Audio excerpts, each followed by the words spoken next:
Setelah petualangan yang mengesankan di Georgia, saya akan melanjutkan perjalanan ke Turki, salah satu negara yang kental dengan tradisi dan peradaban Islam di Eropa Timur.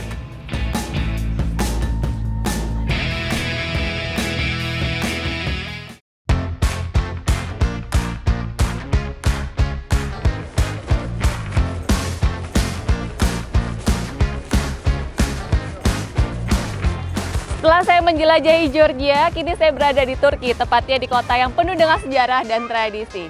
Konya, ikuti jejak saya, jejak petualang. Konya menjadi salah satu pusat pemukiman tertua di negara Turki bahkan dunia.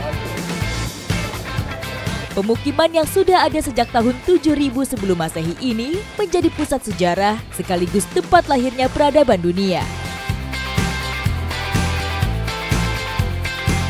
Salah satu yang menarik perhatian saya adalah Desa Sile, salah satu desa tertua sekaligus pusat kerajinan tembikar di Konya.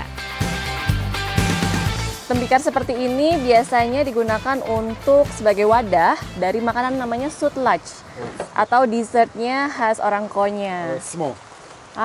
Jadi ada ukurannya, ada berbagai ukuran, ada yang medium, ada yang small, dan ada yang large seperti ini. Tidak hanya untuk sütlaç saja, tapi bisa untuk yogurt juga. Selama berabad-abad, para pengrajin Turki telah menciptakan berbagai jenis tembikar yang indah dan rumit. Kemasyhuran tembikar Turki tak lepas dari bentuknya yang estetik dan bermanfaat untuk kehidupan sehari-hari. Wah, ternyata masih ada yang membuat tembikar seperti ini, dan ternyata satu-satunya yang ada di Sile Village, yaitu namanya Yusar Ustam. Yes, Yusar Ustam. Dan sekarang saya akan ke tempat untuk pembuatan tembikar seperti ini.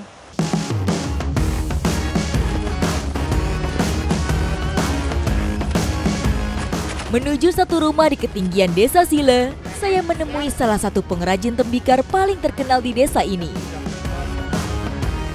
Dari tempat dan pengerjaan tembikar yang masih tradisional, saya bisa merasakan bagaimana kerajinan tangan ini tetap bertahan dari waktu ke waktu.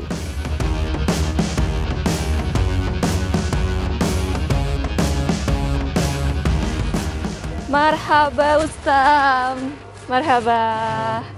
Wah, jadi ini adalah salah satu ahli dalam pottery atau tembikar. Ini tembikarnya masih dengan cara yang tradisional, dan ini katanya sudah 60 tahun membuat tembikar seperti ini.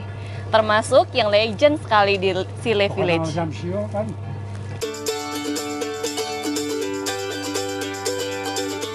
Tembikar buatan tangan di Konya diperkirakan sudah ada sejak Kekaisaran Ottoman. Pada perkembangannya, keterampilan ini diturunkan secara turun-temurun yang mencerminkan budaya daerah tersebut. Tak heran, setiap wilayah mempunyai ciri yang khas. Kaç sene yapıyorsunuz? 60. Nah, ternyata benar sudah 60 tahun membuat tembikar seperti ini. Dan bisa dilihat ya, membuat tembikar seperti ini hanya butuh waktu kurang dari 1 menit. Wow. Meskipun sudah terlihat renta, namun keluasan tangan Usta membentuk tanah liat di atas meja pemutar tidak perlu diragukan lagi. Dalam sekejap, gumpalan tanah coklat ini sudah menjadi bentuk yang indah. Jadi setelah nanti beberapa tembikar lagi, Ustanya membuat, baru giliran saya ikut membuat tembikar juga.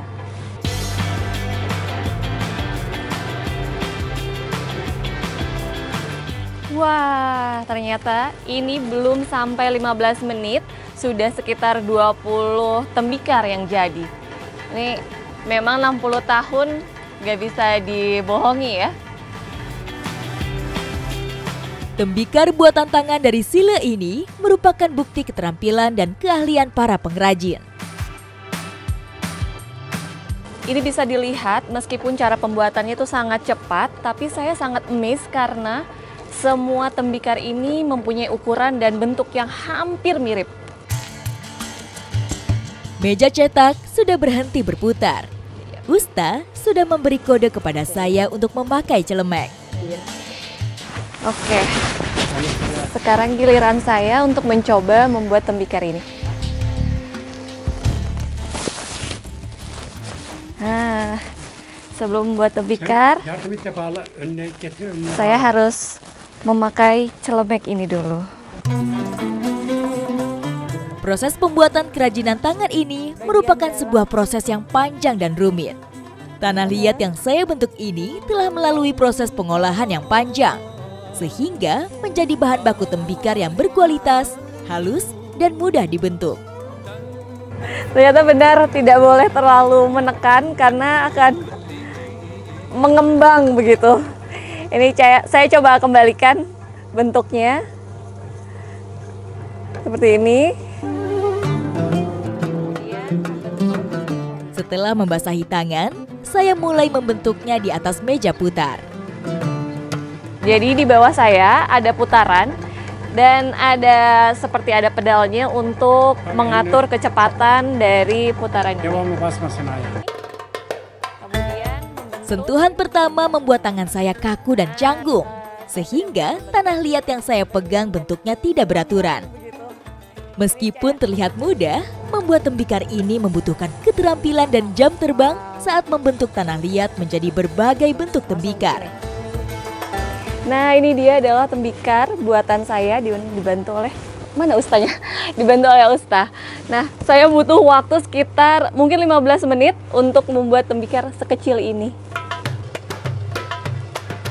Tembikar Hasile tak hanya mempunyai nilai estetika sebagai kerajinan tangan khas, tapi juga mempunyai nilai manfaat untuk dijadikan sebagai peralatan rumah tangga di berbagai belahan dunia. Turki tak hanya menjadi negara yang kaya akan sejarah dan budaya. Berada di sini tak lengkap rasanya kalau saya tidak mencoba makanan khasnya. Saya akan mencoba kelezatan sutlak, salah satu hidangan penutup khas Turki. Setelah saya melihat dan ikut membuat tembikar, sekarang saya mau mencoba makanan dengan wadah tembikar. Sejak ratusan tahun lalu sampai saat ini, masyarakat Konya masih sering memakai tembikar sebagai wadah makanan.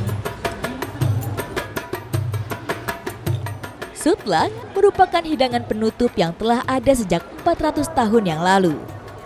Puding beras ini dibuat menggunakan tembikar yang dimasak dengan teliti, sehingga puding beras ini mempunyai cita rasa yang lembut dan lezat. Metode memasak dengan tembikar ini juga membantu makanan mempertahankan nutrisinya. Wadah tembikar memang cocok untuk sutlak, makanan yang disajikan dengan kondisi dingin. Tapi bukan hanya makanan dengan kondisi dingin saja, makanan yang dalam kondisi hangat juga masih sangat cocok. Karena wadah tembikar ini bisa menjaga suhu makanan tetap stabil. Perjalanan saya ke Georgia dan Turki membuat Ramadan saya tahun ini menjadi begitu berkesan. Tak hanya tadabur alam yang sangat indah, saya juga mempelajari berbagai macam budaya, sejarah, dan kenikmatan kulinernya. Ikuti jejak saya, jejak petualang.